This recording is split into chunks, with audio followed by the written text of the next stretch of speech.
Subramanian, for joining us from Washington, D.C. What's the big picture? Give us the big picture. What do you think this budget has really achieved?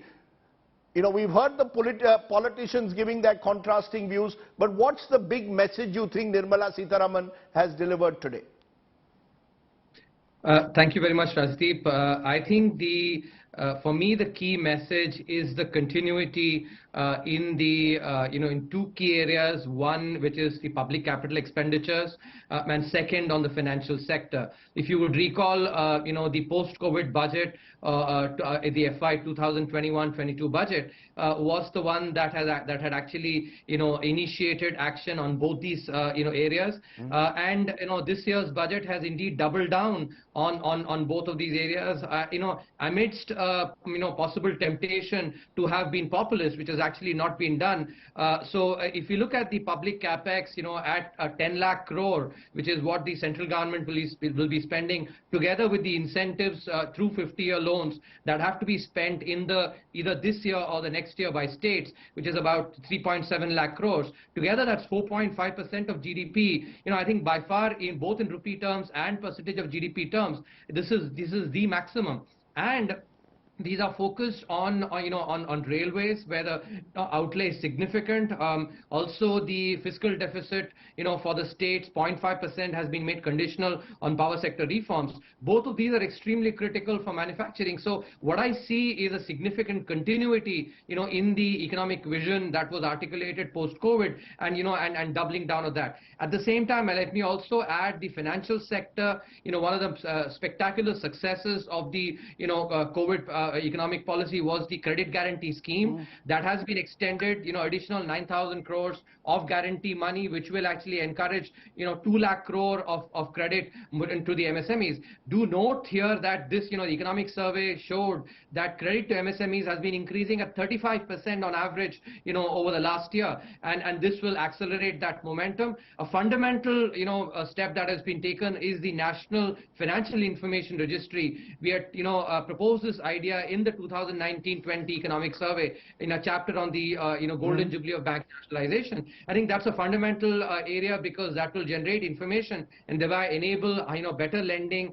and more lending to those that deserve. So I think overall, when you add to that the measures on the ease of doing business and on consumption, because of the cut in taxes, I think that's the only thing. If you have to quibble, you could say that's basically been done keeping in mind the elections. But I think it will have an impetus to consumption as well. Together, these are actually measures that will really accelerate investment and consumption as well. So I'm overall very happy with the continuity that's been pursued in this budget. But may I ask you, since you are in Washington and a lot of eyes are on the US today, what happens tonight with interest rates? What does the Fed do? There are concerns that inflation is proving more resilient. There's the Russia-Ukraine war, the possibility of soft recession, certainly in several parts. What are the risk factors?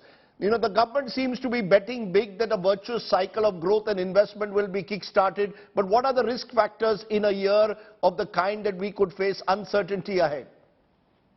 So I think you correctly highlighted that the global economy could be a risk factor, but I do think that the projections and the budget numbers have taken that into account, because in contrast to the economic survey, which projected growth of 11%, the budget has projected only 10.5%. And typically revenue projections, if growth is basically nominal growth is 10%, you take, let's say, the revenue growth to be 12%. Buoyancy of 1.2, which has not been done. The buoyancy has been taken at 1. So if you look at, and on expenditures as well, there's been significant rationalization of some of the subsidies. So overall expenditure has grown only at 7.5%. So I think because of the underestimation of some of the revenues, and I think rationalization of the expenditures, I do think that the fiscal path that has been laid will be adhered to. And the amount that has been budgeted for Capex, I think, will be done, which will actually lead to job creation. consolidation, I must point out,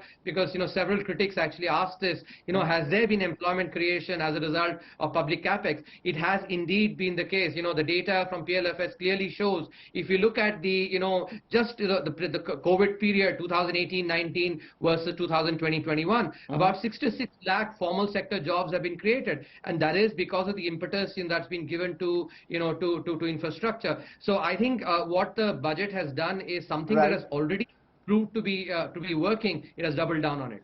Let me come for a moment. Just hold your thought, KV. I'm going to come to you for a final word, because I just want to go to Suman Berry, Vice Chairperson, Niti Aayog, because from his vantage position, and I spoke to him earlier, how do you see two critical sectors, health and education? There are many, Mr. Berry, who are saying we could do with far greater investments in a post-COVID world in health and education. We haven't seen enough in terms of outlay that will dramatically change health and education landscape. How do you respond to that?